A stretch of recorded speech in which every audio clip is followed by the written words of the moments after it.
WVOX, the most influential station in New York State. 1460 WVOX. Woke up this morning, couldn't get out of my bed. Pain in my neck, worse in my head. I said I'm in pain, not the same. Gotta fix it. Gotta fix it. Went to the chiropractor's place. Stood there before him, aching neck in a brace. Good evening, New Rochelle, Westchester County, and to all our friends out there in Radio Land who are listening to WVOX 1460 AM.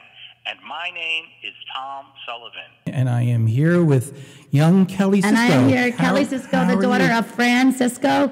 We're here with Crisis Help Radio. Yes, Fran Sisco is not with us this evening. Fran is pursuing acting with Vincent Pastore, the great Vincent Pastore, who you all remember from The Sopranos at HB Studios in the Greenwich Village area. So Fran is not here, but might possibly be calling in, so we have to be on our best behavior and sound real enthusiastic so that Fran will know that we're doing a good job. So I'd like to welcome you, and the show is called Crisis Help, and we are here to help people with crises that they may be experiencing, and if you don't have any crises, we'd be happy to give you one.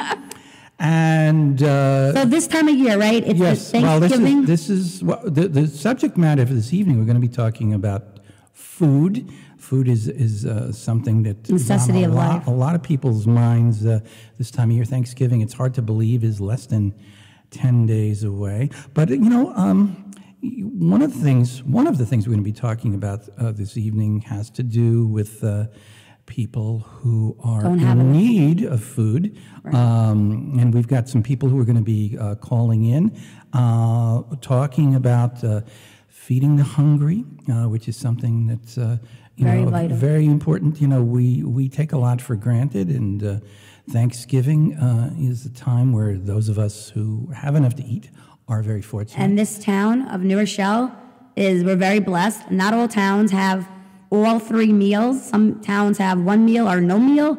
New Rochelle at Salvation Army, you can get breakfast. You can get lunch, where I help out at Trinity St. Paul Church. At 10:30 to 11:30, you can get a bag lunch that I make. I volunteer with them. And then at night, you can go to Hope Kitchen and get dinner. So New Rochelle provides all meals, so no one in New Rochelle should go hungry. Yes, we've got a lot to be proud of here in New Rochelle. And we've got some people who are going to be appearing on the program this evening, calling in, talking about the work that they're doing, food-related work. And I believe we have two people holding on right now. First, I would like to introduce an old friend of mine who is very involved in the cause of food and eating healthy food. And that, I believe, is the great Sue Cadwell. Sue, are you there? Hello, Sue.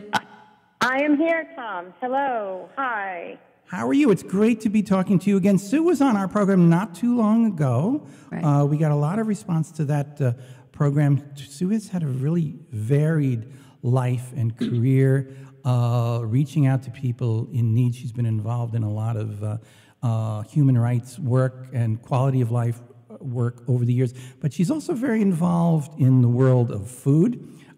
She is, among other things, a cook and a businesswoman, and I know one of the things that she wanted to be talking about, we're going to be talking about different food areas this evening, but you are very concerned about the cause of what I believe you refer to as organic, sustainable food, healthy, chemical-free food. Could you talk a little bit about that, Susan? Of course, yes, thank you. So in thinking about our program tonight, the definition of food, we go to the grocery store, and I think many people in America trust what they're buying, and as much as label reading has become more in vogue, it's unfortunate that a lot of the ingredients on the labels are disguised, and there's a lot of false advertising. One of the things that I see a lot these days is no high fructose corn syrup, except that then when you read the label, there's cane sugar. Okay. And so there's a lot of swapping out of ingredients, and I feel that, unfortunately, most of what's in mainstream grocery stores has a high ratio of chemicals and processed food, and hence, we are kind of a nutrient-deficient society. Now, you had run your own organization for a long time, an organization called Health in a Hurry. Am I correct? Is that what the? That's a great name. Thank you. That was the name of your organization. And how did that work? Actually, what exactly was your MO? So we did organic vegetarian food. It ended up predominantly vegan, and we prepared in 280 square feet. We prepared a full menu from soups, muffins, desserts, wraps, grain dishes, bean dishes, entrees, and put it in refrigerated cases so it was grab and go. And I changed the menu 3 to 4 times a year seasonally. And also we did a lot of catering. So the other piece that became apparent very quickly after we opened in 2004 was a need for allergy-free foods. I put every ingredient on the packaging, and many people came to trust us to know that if it said it was soy-free, they meant it, or we meant it, or nut-free, and all of the allergies. So people, unbeknownst to me until I really opened Health in a Hurry, did I not realize that, even though people can go and see labels, that we became very trusted because... Where did people buy your food? I'm sorry? Where did people buy your food, Health in a Hurry? Where they get it? So it was in refrigerated cases in our store. We had a little shop. Oh, you had a shop. So you don't have that shop anymore? No. Health in a Hurry is remorphing itself. That's good. Yes. And so that's, I didn't realize the niche for people that, that had allergies. And, if they ordered a special birthday cake, they could trust that we did it properly for them. And that became a big focus of our, food. Now, Sue, you mentioned vegan, vegetarian, but you are not strictly a vegetarian person yourself. I'm not now. You were? Yes, I was. When I conceived of Health in a Hurry, it was really out of frustration as a vegetarian. And, back 25 years ago, if you were a vegetarian, you could get, a lettuce and tomato sandwich, which, basically was a BLT, hold the B, right, and egg salad. And it was very frustrating, and I just couldn't understand because I had been cooking vegetarian at home and studying it at home before I went to cooking school. I couldn't understand why there wasn't more creative food out there, and hence my desire. So now you went to cooking school in New York, I believe. Where did you go to school? I went to the Natural Gourmet Cookery School, which is in Midtown. Okay. And it was, at the time, in 1995, it was the only vegetarian cooking school in the country. So Anne-Marie Colvin, who was a front runner in nutrition, focused, nutrient-dense, recipes and cooking, founded the school. Okay. And now, so you had your own store at one point. Now, did you deliver to different stores and different organizations, or what about people who were not in the immediate area? Did you do any kind of delivery business, or? We did do catering, and we did deliver for that. But actually, pre the storefront, I actually did a delivery service. That was kind of the beginning moment of Health in a Hurry. Before I went to cooking school, I decided to just see if there was demand, and I did a menu and passed it out to my health-conscious friends and delivered pints and quarts of different dishes, and people were really excited, and that's when I decided to go to cooking school and get formal training. But you, I'm sorry. But you said Health in a Hurry is coming back. So how is it coming back? You're making these foods again and you're putting them in stores again. Is that what you're doing now? It's an interesting question. I spend a lot of time right now focusing on the new vision. I really feel that I would like to focus on decentralizing our food system, and so I'm kind of sitting on my egg, if you will, and kind of rebirthing how to go about that. So I can't answer. So right now you're just in the process of where you're going to go next. Yes, exactly. Now you live down in Florida, I know, and thank you for calling in. We're gonna be talking, a bit about homeless, needy people who are, depending on soup kitchens, and we've got a couple of people that we're going to be talking about. And I know you've always been very human rights concerned and involved. We're going to be talking about what's happening here locally in the New York area. What about where you are in Florida? Are there a lot of soup kitchens, and how are they addressing the concerns of people who are, really genuinely hungry? There are several organizations down here that address underserved populations. Particularly in my area, there's an organization called House of Hope, and they are kind of front runners in, they just actually opened up a processing kitchen for being able to take fresh food into their pantry and package it, and they actually have 5 offices and stores. They are thrift shops are very popular down here, and all of their thrift shops have attached food pantries to serve their clients.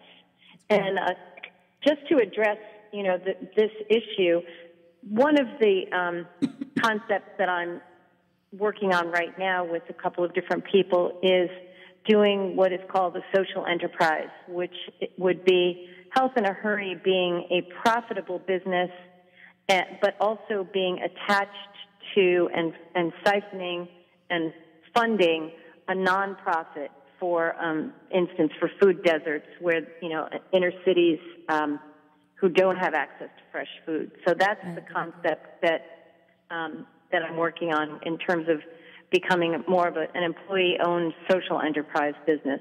Well, that sounds like a wonderful idea. All your work is great. Sue, I'd like to ask you to hold on. Yeah, we have another girl hold on the line. We actually have. I know Erin has been holding on, and Erin is very involved in feeding the hungry. Erin, how are you? Hi, Erin. Hi, guys. Hi, Erin. It's great to have you on. So it's great to be on. Thank you for inviting us. I'm here with George as well. Oh, he's on. Good, great. So much at this time with me. Hi, George. Hello, everyone. So, Erin, could you tell us a little bit about what the work that you're doing right now and where you're doing it? Yeah, definitely. So we are right now, we are based in New York City in the metro area of New York. George and I run a nonprofit organization in which we founded about 6 years ago. We are called One Sandwich at a Time. We have a simple name, a simple, straightforward mission. It's to raise awareness for hunger and homelessness. So our goal is to really combat hunger and homelessness by encouraging individuals that they carry within them the ability to create change with our own 2 hands. So our main mission is to kind of start from square one with the smallest of actions, where we feed someone that's in need. We help someone make it to their next meal with the hope that will create a large impact, that the smallest of actions can create a ripple effect of change, because hunger and homelessness are such huge issues in our country and around the world. Of course, and they're often connected. Now, do people come to you, or do you go to them, or how do you find each other? We do both. So we sometimes joke that we're sandwich consultants when we go to schools and to companies. So we really run 3 different types of events. We have our monthly public event where we will work with a kitchen, usually on the Lower East Side, and we'll invite our team and our volunteers and anyone and I have been to everyone several of their out. things they do. Yes, Kelly has. Been to several of them. A bunch of us get together and we make the food, make the sandwiches right there make the sandwiches, and then ones I've been to, they don't pass them out, but they bring them somewhere else to pass them out. But we make all the sandwiches there together, and it's fun being with people and doing it for a good cause. And when did we meet? We met about how many years ago? You would say? I would say about a year and a half ago. That's short. I thought it was longer. I remember the day I met you. You were part of the Invisible project that a mutual friend of ours was doing. Exactly. We were talking about ways that people who feel invisible in the world, Right. and not that you are invisible, but you are helping people who are invisible. Well, People a lot who of need times people visibility. feel very marginalized, and Right. certainly poor and hungry people do feel like they are invisible. Now, Erin, so you once a month you go to the Lower East Side, and people come to you, and you make sandwiches for them. Do you you prepare your own food? I take it, and do you depend upon donations, and how does that work? Yeah, so we do. So we'll set up the kitchen or anywhere that we work, which is typically the Lower East Side, for our monthly event, and we'll invite volunteers out for about a 2-hour time period, and we'll make it fun. We'll call them our sandwich making events or sandwich making parties, and we'll make anywhere between 500 and up sandwiches. Last week was National Sandwich Day, and we worked with a few companies. The Hyatt was one of them, Don't and you make like 5,000? we made 10,000. This year was Wow. last year was like 10,000. 5,000. Exactly, yeah. This 10,000 year was sandwiches. 10,000. But who do Now- they distribute to once you make them? Who do you distribute them to when you make them at like the Hyatt? So what we do, well, I'll tell you really quickly. So along with our public event, we've got 2 other types of events where we will go to. So we'll work with schools, which are some of my most favorite events. We'll work with schools, and we'll sort of do projects on food insecurity. So it's educational as well. And then we'll go to the school and we'll organize an event where the students and parents sometimes will make sandwiches. And then we'll distribute those. And we also work with companies to host team building events. So we will visit the company and we'll put on the event. Their team will come out, they'll make sandwiches, and then we'll distribute them. So what we do with our events is when we're done making the sandwiches, we package each sandwiches wrapped in a Ziploc bag. We place them in boxes, and then we will find the need in the local area. So it depends on which area of the city we are working at, and then we'll assess the need. And we'll oftentimes partner with other nonprofits such as City Harvest, Coalition for the Homeless, Midnight Run, and we'll work together to distribute the sandwiches, especially if the amount of sandwiches is so great, like at the Hyatt with 10,000. Now, I've heard of Midnight Run. Now, this is something That was that a general obviously- term. That's something that people do at nighttime. They go out and they deliver Right. food to. I'm not sure where they deliver it to, but we're obviously talking about reaching out to poor people and people who are hungry. Now, you mentioned that you're in Manhattan and you go to Lower East Side. You go to schools. Is this all over New York City, and do you ever go outside of New York City proper, or how do you operate that? We do. So right now, about 95% of our events are in the metro area of New York. So we've worked in Westchester, Queens, Brooklyn, Staten Island, Long Island, but we have actually left the state, which is great. We've worked. We were in the LA area a few months ago. We're actually headed to Houston, which we're excited about in a few weeks. So we'll be partnering with the JW Marriott and an asset management company to feed 2,000 individuals in need, and we will try our best. We're working on this now to really find the greatest need, especially with those that are still facing the effects of the hurricanes. How many years have you been doing this? So George and I founded this 6 years ago. It's amazing. Time flies. Yeah, time flies. So I think I did meet you a little. I met you probably a little more than a year and a half ago.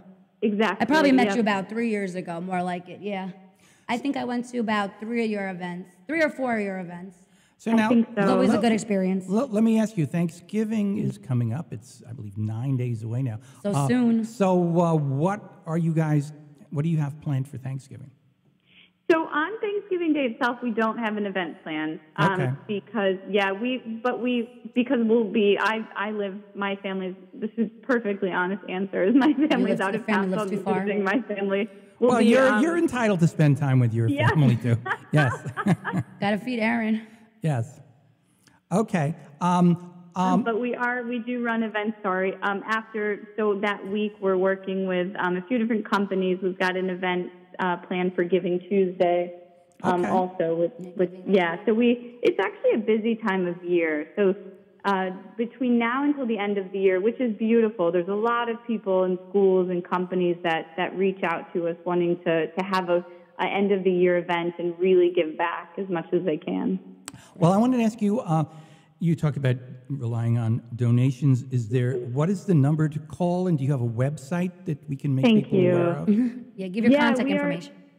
Thank you, guys. Yeah, we are fully run. So we're a 501c3 nonprofit organization. We are fully run on donations. And the beauty of our name is... I love the name. We're very easy to find. Our website is onesandwichatatime.org, and it's ONE, so one is spelled out.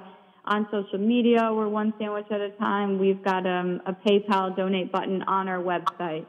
And then our number's on there as well. So the best thing would be one, and that's number one, sandwich at a time.org. Easy to remember name. It's actually spelled out. Yeah, it's One Sandwich at a Time. Yep. The number one is spelled out. Right. Got that. One sandwich. Yep. Exactly. Okay. O-N-E. O-N-E. Yes. Yep. Okay. Yes. Well, I look forward to working with you again in the future. We look forward to I help a lot of Kelly. organizations in my area, and I hope to help you again and be a part of one of your next events. It's a pleasure working with you. It's really a pleasure. You are nice people, and what you're doing is a wonderful thing. So many people out there need more food than we realize, and some people take it for granted. So it's great that you guys do this thing. It's so great. Thank you. Does George want to say anything? Erin, I'd just like to ask you one more thing, because you talk about sandwich. What different kinds of sandwiches do you make? I don't think we got I made peanut butter and jelly with her. And the answer is actually really interesting, and I think it surprises a lot of people, and I think they really enjoy hearing this.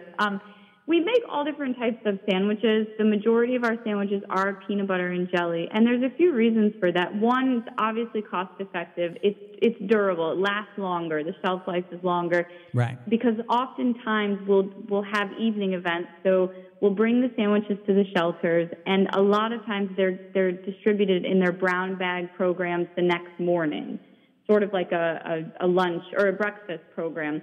And also, peanut butter and jelly, there's an emotional tie, an emotional connection. Yeah, I love it.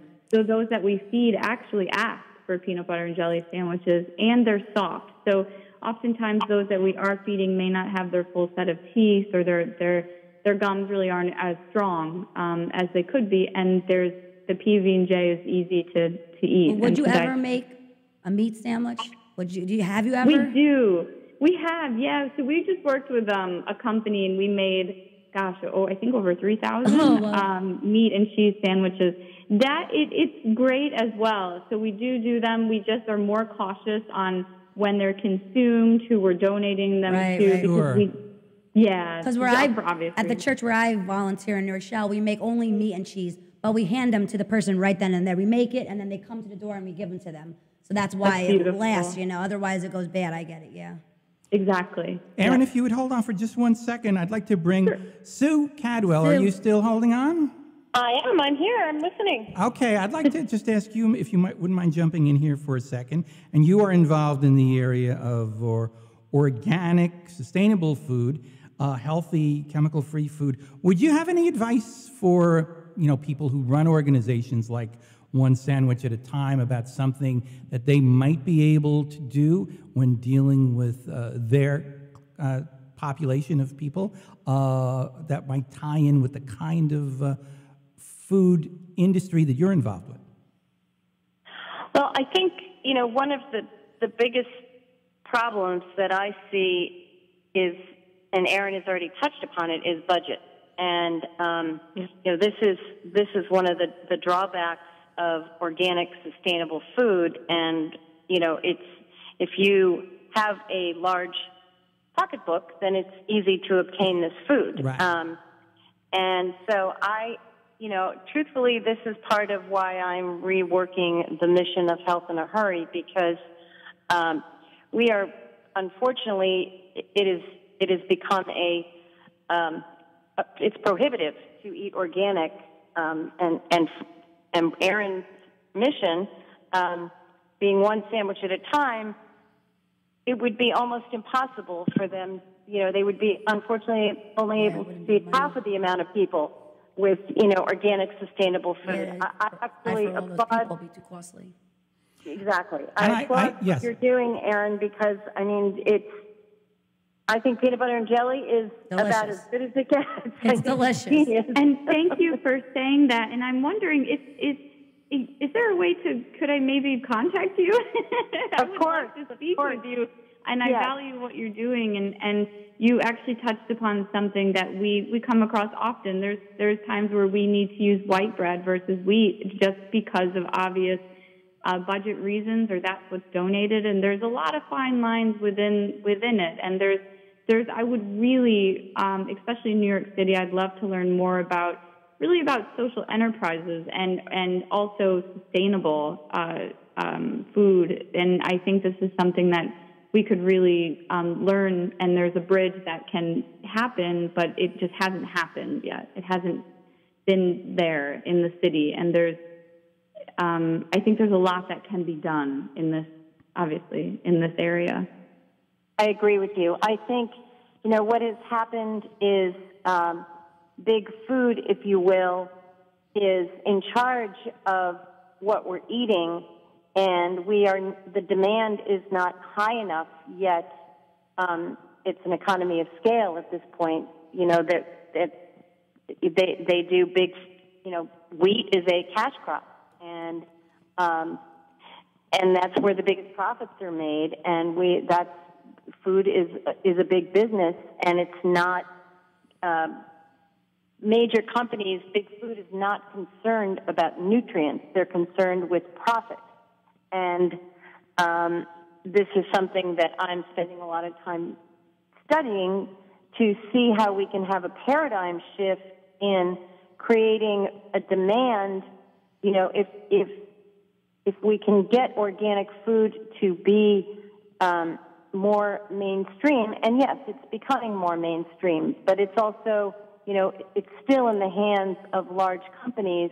But if we can get a demand in our inner city populations, the populations that you work with, then, it's supply and demand. That's when we will see, costs drop. As we have. In the last 10 years, organic food has definitely dropped, but it is still being mono-farmed. The big boxes of spinach that you can get at BJ's or Costco are still, the farming practices are not sustainable.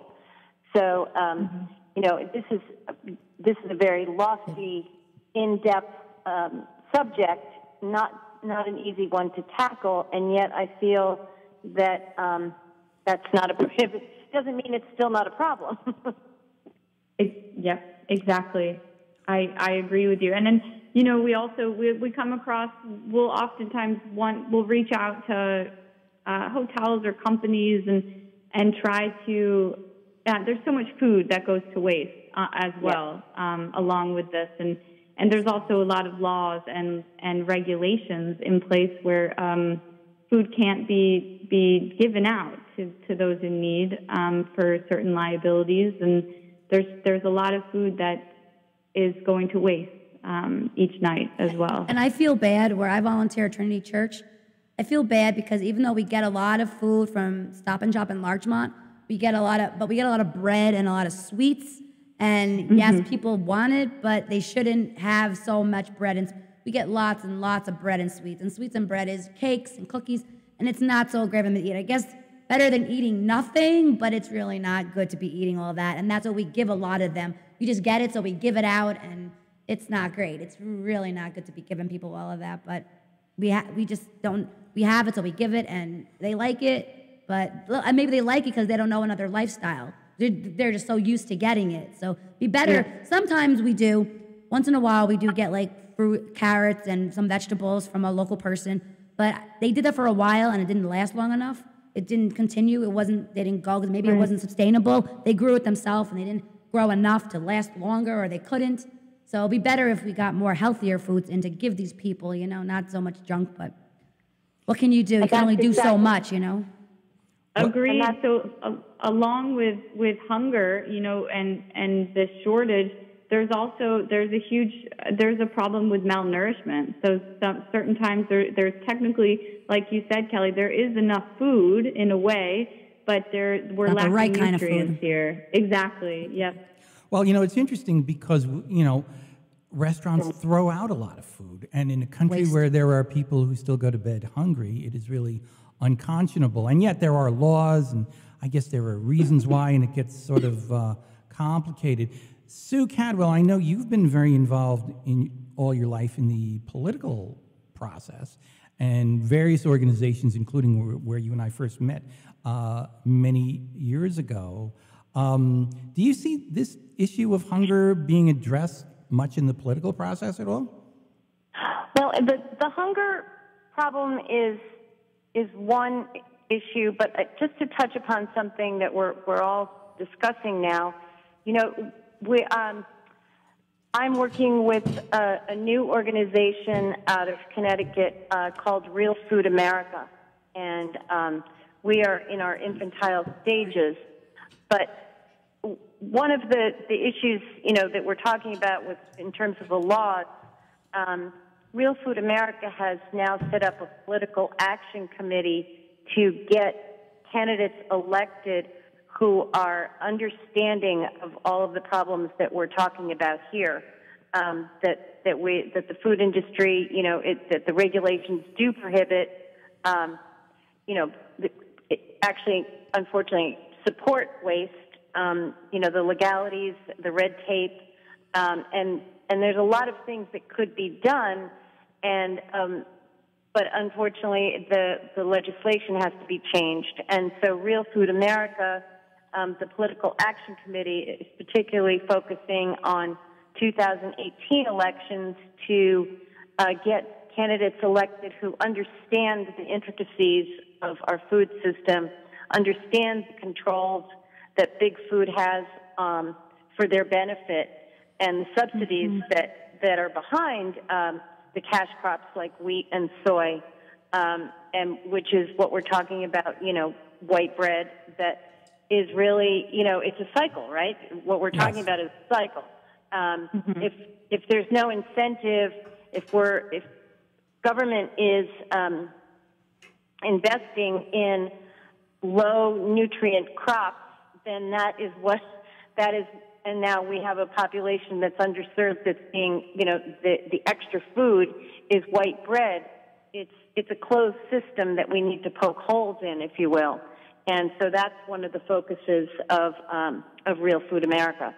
Well, it's interesting because there is a connection here.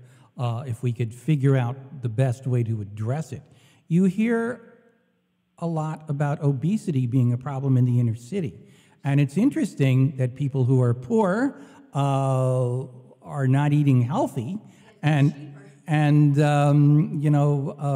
it would seem that there's a need to feed hungry people. It's a very pressing need, but it's also important that people be eating correctly because they run into all kinds of health problems arise as you get older. There are so many issues that really are tied up with. There used to be a saying in the '60s: "You are what you eat," and when still valid. Yes, I think it's true. I definitely think it's true. So we need to be feeding people, but we do need to be concerned about what they are eating, and sometimes government, rather than being part of the solution, becomes a part of the problem because partly having to do with bureaucracy.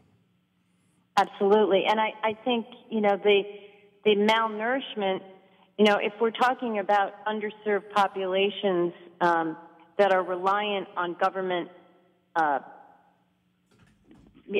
support in terms of, WIC and SNAP and food stamps, if you will, and these organizations are able to promote and give subsidies to healthy ingredients. But the truth is that if the population is still, malnourished, as Erin said, then the health problems that are being created with a poor diet, we're also subsidizing the medical bills to correct that. So it's perpetuating itself. I'm sorry, we're just having a little bit of an audio problem. Sure. Here. I'm sorry. I'm sorry about that. Sue, if people want to contact you about the work that you are involved in, how would they do that? You can do that at Sue Cadwell. That's name SECADWELL 60 Okay. at AOL.com. So if you wouldn't mind just repeating that for a moment, because I think we're having a little bit of audio problem. Would you just mind repeating that again? Not at all. It's my name is Sue Cadwell. So SUECADWELL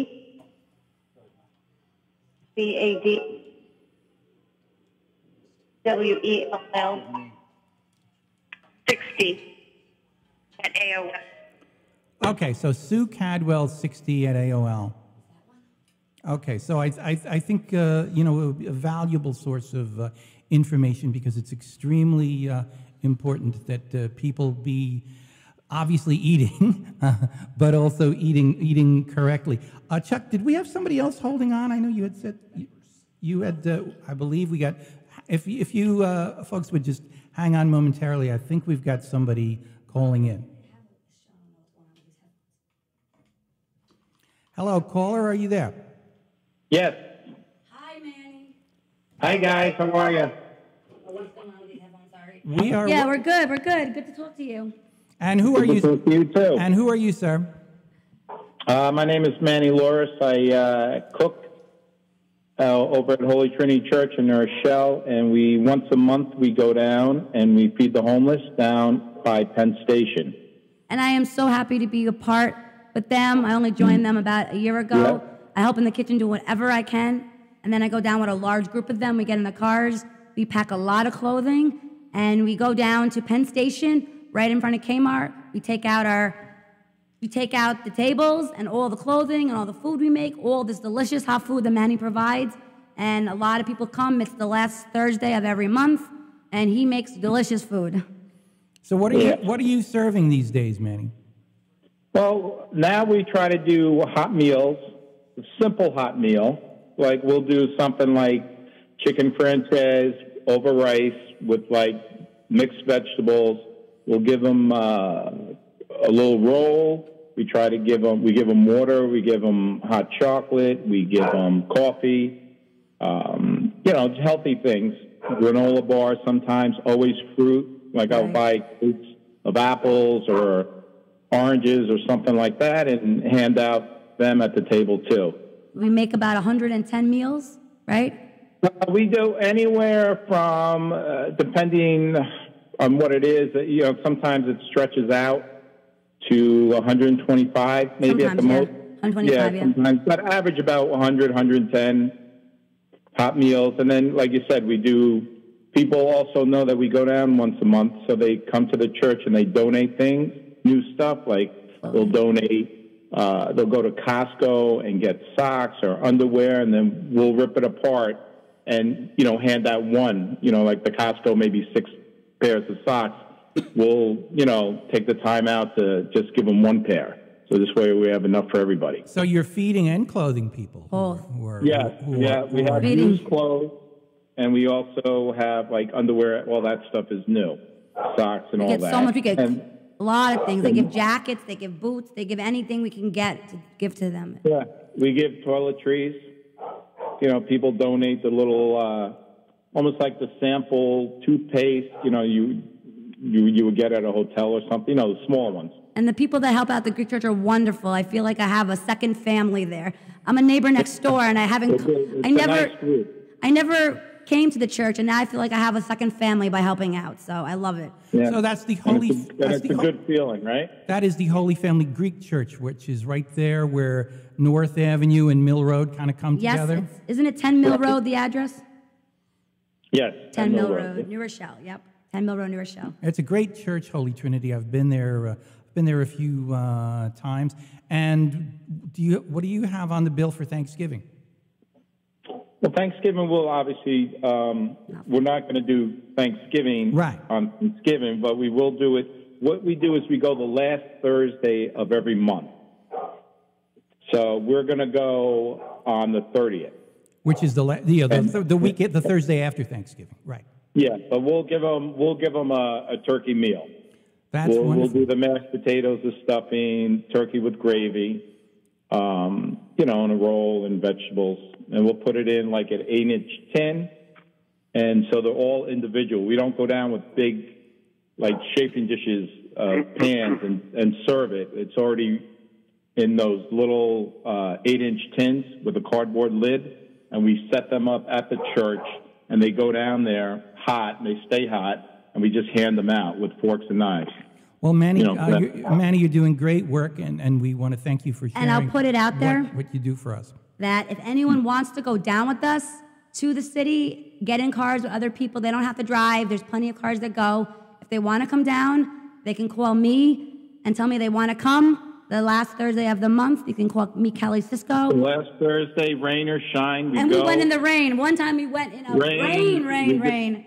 But it was still a lot of fun, and people were still there. If it's 2 degrees, we still go. So they can call me. No stopping unless there's a major snowstorm. So if you want to go and be part of this wonderful event, you can come and call me at 914-589-6196. And it's the Holy Greek Church, 10 Mill Road. Holy Trinity Greek Church, sorry. Holy Trinity Greek Orthodox Church, 10 Mill Road, and New Rochelle. And if you live in Westchester and you want to come down and deliver the food, you can. And we'd be glad to have you. The more the merrier, the more the fun. And it is a lot of fun. Like I said, it's not just food. They got to hand out clothing. I give 20 people come down. And I give coffee. We bring coffee, and I hand people coffee. I just pour them the coffee, hand it, and they're so happy to get it. They wouldn't, otherwise they would have nothing. So we give them what they don't have. They have nothing, so we give them, and they are so happy. Well, you're doing great work, Manny. Thank you. It's great to work with you, Manny. Thank you very much. Thank you so much for calling. Thank you. Welcome. Okay. I believe we have another caller on the line. Do we have Charlie on the line? Hey, Thomas. Charles, is this somebody that I actually happen to know? How are you? You guys are doing a wonderful show. It really does my heart good to hear about this stuff. Well, thank you very much. This is a great man, Charlie Maloney, who's been on this program numerous times. And Sue Cadwell, are you holding on still? Sue Cadwell. Sue, you there? If she's on the line, even if she's not, hello, Sue. It's really. Hello, Charlie. Hello. Oh, they know each other? You? Yes. They know each other. Okay. Yeah, so anyway, I was just listening to you guys talk, and I came from a real estate conference tonight, and people were talking, obviously, about real estate, and one guy got up and said, by the way, we're also collecting clothing for the homeless, and if you can, and then that just started a whole conversation about other people that were involved in food banks. So, I mean, it's nice to hear that there's all of these people that really care and, want to help. It's really nice. And but I was listening to the whole show, Tom, and I was like, wow, what am I going to say? I really just was going to be stupid and vacuous as usual, but but I decided what I was going to do was come clean. If Sue's on the line, you remember, Tom, I always bragged about my prowess as a canvasser. A canvasser, yes. Right? Charlie was a great canvasser. I just want to tell Sue, I mean, it's been a long time, but I never actually really raised any money. I just was independently wealthy. And every night I would put like 170, whatever quota was, I'd double it, just because I had really low self-esteem and I wanted to be popular. Aww. So anyway, yeah. I made the money, but I made the money legally. I was betting on the Celtics at the time. Well, you know what? It was so long ago. I think we're going to, as we would say, take the money and run is what we did, right? No, that's fine. Yeah, no, actually, I didn't do that. I was freezing along with Tom. Although I do want to ask you, Sue, do you remember the exact color of Tom's face when he would come in at night, like that purple? Purple? Purple. Yeah, like it was a purple, like almost like the priest would wear, like during Easter. Yes, well, it's my sacramental colors actually. So you were my hardy winter crew. It didn't matter. The fact that you did that for a few months on end. It was wonderful. It's a testament to your character. We're out in the cold. That's why you're purple, right? Well, it was wonderful. I should mention to people that Charles and Sue and I, actually Sue was our boss. Charlie and I were the serfs. and Sue was our superior in more ways than one. And we worked for a wonderful organization called the Connecticut Citizen Action Group years ago, which is still in existence, by the way. And we were canvassing on any number of issues having to do with toxic waste and recycling. And it was an honor to work for the great Sue Cadwell, who was a very inspiring leader to us all. Yeah, 20-year-old. Oh, my God, you were so amazing, Sue. And you really, it wasn't like you were dealing with, West Point grads. I mean, there were some miscreants. I mean, there was some people in that crew that, weren't wrapped all that tight, couple of blues, and you got us out there every night with a little napkin, and we'll go, okay, here, make a left position, and try not to freeze to death. It was wonderful. Tap dance on our feet, right, gentlemen? Well, it was a different world, and it's interesting when you think about how the world has changed. Back then, there was no such thing as there was no GPS lady. We had Andrea instead, who was our GPS lady, our chauffeur, getting us where we wanted to go, and we would be out there in the dead of winter in Connecticut, just feeding people. We were collecting for this organization called Connecticut Citizen Action Group, which was a lobbying group that lobbied on any number of very, very important issues. Did it in all kinds of weather. And it was just, yes, Charlie Maloney and I, 2 kids from New York with a dream, and yeah, our dream was to survive. And to go to the Nutmeg State and get to walk around in the freezing cold was awesome. It was an honor. It was awesome. It was awesome. And I got bit by a dog, and I went to I got bit, pretty good. And then I went to the next house, and they had a German Shepherd that was, bigger than me. And I was like, ma'am, could you please hold your dog? And I just got bit. And she goes, by who? I said, the dog next door, Nipper. Nipper doesn't bite. But a lot of times, if you have a mission and a goal, you're more focused on the goal and the mission than the cold. Because when I go down in the cold, I sometimes forget that it's cold because I'm so energized in what I am doing. I know, you would think so. But, Tom, he would try and find somebody to give him a shot of whiskey and a cup of tea, and that was it. He would just plan himself. Oh, okay. Yes. You guys are funny. And one time I remember I met these people from Laotians. And what happened, Sue, was I was canvassing these people from Laos, and they didn't speak English too well, and I wasn't even going to waste a whole lot of time, but they seemed interested in what I was doing. So I gave them the rap, and they were very nice, and I managed to sell a membership in CCAG. You never know. I couldn't believe how eloquent I had suddenly become. And I sold a membership in CCAG, and then a couple of days later, Sue called me in the office and said, did you canvass some people from Laos the other night? And I said, yes, I did. Well, it turns out that they didn't speak English very well because we were talking about electricity rates and stuff, and they were somehow under the impression that I was from the electric company, and we were going to turn off their electricity if they didn't. Oh shoot! Oh, it turned into that. So you have some funny experiences. We very graciously returned the money, and he said, "No, we're not out to defraud anybody here, but no. But that was part of my canvassing career, was terrorizing poor immigrants, No. Well, I just called to say you guys are doing a great show, and thank you so much. Say hi to Sue. It's so good to hear, Dave. Well, you do. So I'll shoot you an email. I got your Sue Cadwell 60 at AOL. I'd love to connect. Thank you for calling. Thank you, Charlie. Thank you. All right, Thomas. Goodbye, you guys. Thank you, Charlie. We only have a couple of minutes left, but I am grateful. Erin, are you still holding on there, Erin? No, I think or have we lost Erin? But we are here with okay. No. I guess we lost Erin.